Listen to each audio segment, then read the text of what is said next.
Tudo bom, gente? Então, estamos de volta. Vamos continuar com esse importante assunto, imperialismo e neocolonialismo. Né? Na última aula tratamos da contextualização histórica, agora vamos continuar falando do neocolonialismo, né? Dessa ação expansionista. Tá? Já disse que essa ação expansionista ela está dentro de uma nova versão, digamos assim, econômica, de um outro contexto histórico, certo? E criei rapidamente um quadrinho comparativo aqui para estabelecer algumas similaridades e diferenças nesses dois momentos, o colonialismo e o neocolonialismo.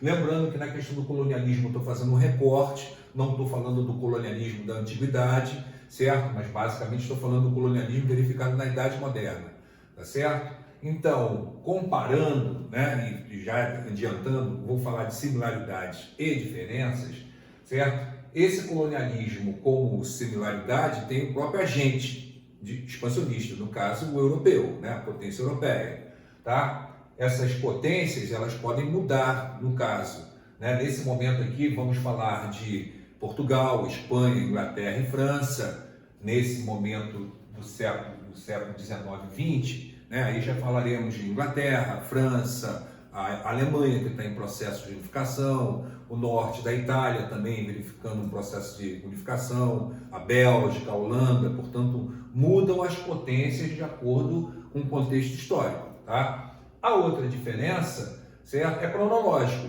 Esse aqui, basicamente, é a Idade Moderna, certo? Estou incluindo o século XIX para falar também do processo de independência dessas áreas coloniais, mas basicamente se estende, né, dentro da Idade Moderna. Aqui não, aqui você já pega alguns séculos da Idade Contemporânea, o século XIX, com essa natureza industrial, financeira, estando por trás, né, até meados do século XX, quando, por culpa do contexto da Segunda Guerra Mundial e da bipolarização da Guerra Fria, essas áreas neocolonizadas, digamos assim, né, alcançam suas independências políticas e administrativas, certo? Né? Aqui, outro termo de diferenciação seria as áreas atingidas por essas ações coloniais europeias. Nesse momento inicial do colonialismo, basicamente o continente americano, certo? E no neocolonialismo, África, Ásia e Oceania. Nesse momento aqui do colonialismo, poderíamos falar que a África participou também indiretamente, né? Não sofrendo uma ação colonial direta, mas sendo importante no oferecimento de trabalho escravo, de mão de obra escravizada, certo?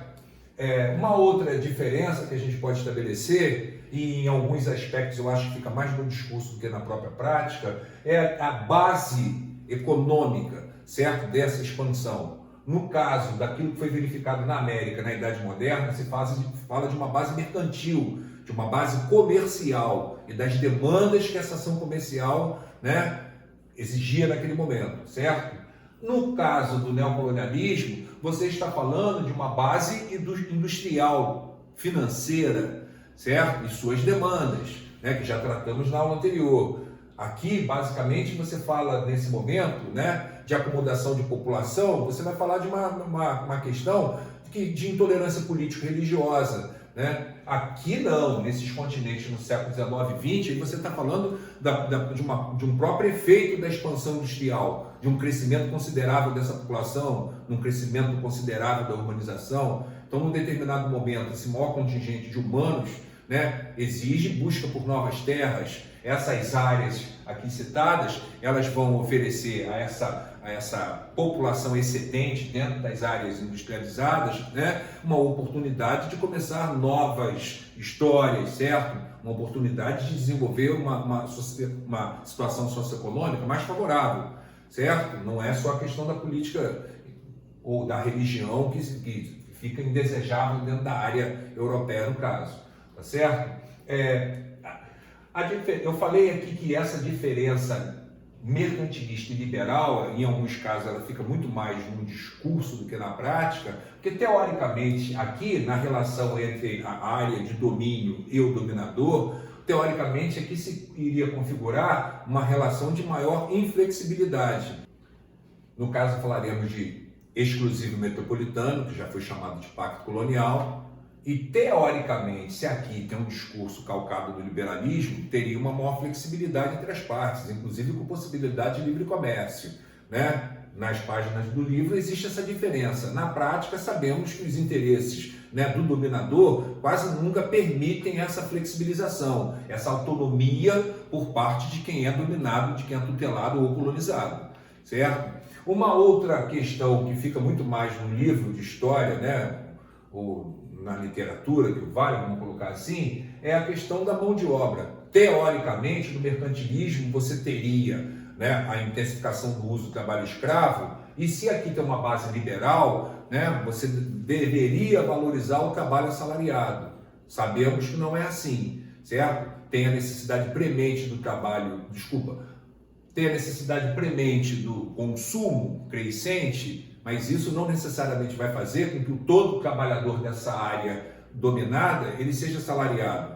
Sabemos da intensa utilização do trabalho escravo, apesar desse discurso teoricamente liberal, tá? Uma diferença concreta, né, é a questão dos metais, da oferta de produto primário que essa área colonizada ou tutelada tem a oferecer para a potência central, no caso europeia, né? Se no momento americano mercantilista nós temos a questão da valorização, né, dos metais preciosos, ouro e prata, porque uma das características principais do mercantilismo era o detalhismo, aqui não. Aqui, como tem um avanço industrial, além desses metais preciosos, além da questão do diamante, também se fala da necessidade de produtos, de minérios, né, como zinco, como carvão. Se você está falando de ligas como aço, você está falando da necessidade também de ferro, de carbono, portanto, são novas necessidades minerais, certo? Além desses metais preciosos, devo lembrar também que nesse momento aqui, por culpa do desenvolvimento da indústria química, uma outra coisa, um outro artigo muito procurado nessas áreas será o petróleo, certo? Portanto, você fala de similaridades, né? Tem a necessidade de oferta de produto primário, certo? Tem a necessidade de exploração de mão de obra local, certo? Tem a necessidade do consumo, mas tratando de bases diferentes, existem algumas nuances. Eu acho que as principais são o tempo cronológico diferenciado, as áreas, né, onde atua esse interesse europeu, certo? E a questão da oferta diferenciada desses artigos primários, no caso. Bacana, moçada? Vamos partir para a justificativa ideológica. Rapidamente. Lembrando, se o dominador chega, ele justifica isso como uma ação teoricamente boa, né? Saudável para quem está recebendo sua visita, certo? Ele não bate na sua porta dizendo que chegou para te sacanear, para te explorar. Ele vai dizer que trouxe a civilização, trouxe uma religião mais adequada, digamos assim, certo? Né? Trouxe o progresso, trouxe a ciência, né? Para isso ele vai criar algumas historinhas, o que a gente chama de justificativa ideológica. Essas justificativas, rapidamente, a gente pode dizer que pode ter uma base religiosa. Lembra no início da aula, na aula anterior, quando eu falei, olha, o europeu, principalmente o britânico orgulhoso, ele vai dizer, eu fui enviado por Deus, eu tenho uma missão divina, eu vim aqui para te ajudar, para te civilizar, para fazer com que você alcance o sucesso, o progresso. Então, ele diz que ele está numa missão civilizadora. E essa missão civilizadora, eu friso, é uma incumbência divina. Portanto, tem um caráter religioso nesse discurso, de justificativa dessa ação expansionista, certo? Mas tem uma outra questão também. Eles têm, na minha opinião, a cara de pau de desenvolver essa justificativa usando a ciência ou pseudociência. Aí você começa a falar de noções de superioridade do homem branco europeu, aí você começa a usar aqueles conceitos de etnocentrismo, certo? De intolerância religiosa, resumindo, de supremacia do homem branco, né? E aí devemos lembrar que vocês podem pegar na hora de uma prova um conceito chamado darwinismo social. Porque embora Darwin não concorde com isso, suas ideias serão utilizadas por essas pessoas para tentar justificar, entre aspas, cientificamente essa ação expansionista ou de exploração econômica, né? Esse darwinismo social, baseado na obra do Darwin, né, a questão da evolução das espécies, diferencia, né, entre aspas, diferencia as raças humanas, dizendo que uma é diferente da outra e que as superiores, né, mais adaptadas, têm o direito de explorar aquelas que estão para trás, né? Então, friso, Darwin nunca concordou com essa tese. As suas ideias estão sendo adaptadas por essas pessoas, por esses interesses, né? Dentro desse discurso pseudocientífico também, aí a gente pode falar do Arthur Gobineau, né? Ele vai ter uma obra chamada Ensaios sobre as Desigualdades das Raças Humanas, que basicamente, né, proíbe, critica a mistura de raças, a miscigenação, né, que é tão característica da história do Brasil. E ele diz, né, que essa miscigenação, que essa mistura de raça, degenera a raça humana. Olha o absurdo envolvido no discurso, né? A gente pode pegar também Galton, né? Podemos lembrar da ideologia, digamos assim, das ideias, né, entre aspas, científicas do Galton, né? No livro chamado Gênio Hereditário, Galton desenvolve o conceito de eugenia, certo?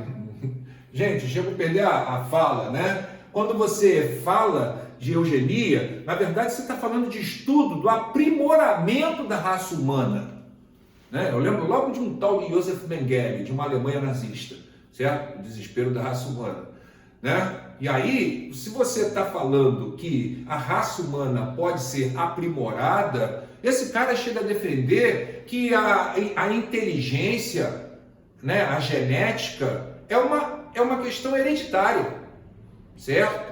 O que você pensar que inteligência é uma questão hereditária é meio complexo.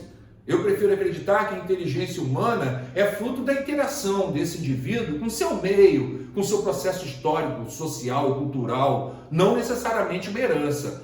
Se fosse isso, todo filho de um gênio seria PhD, não teria dificuldade em aulas de matemática, qualquer coisa que o valha. E sabemos que não necessariamente o filho de um gênio, se ele tiver 5 filhos, todos eles terão o mesmo nível intelectual. Certo? Sabemos que isso é uma conversa fiada.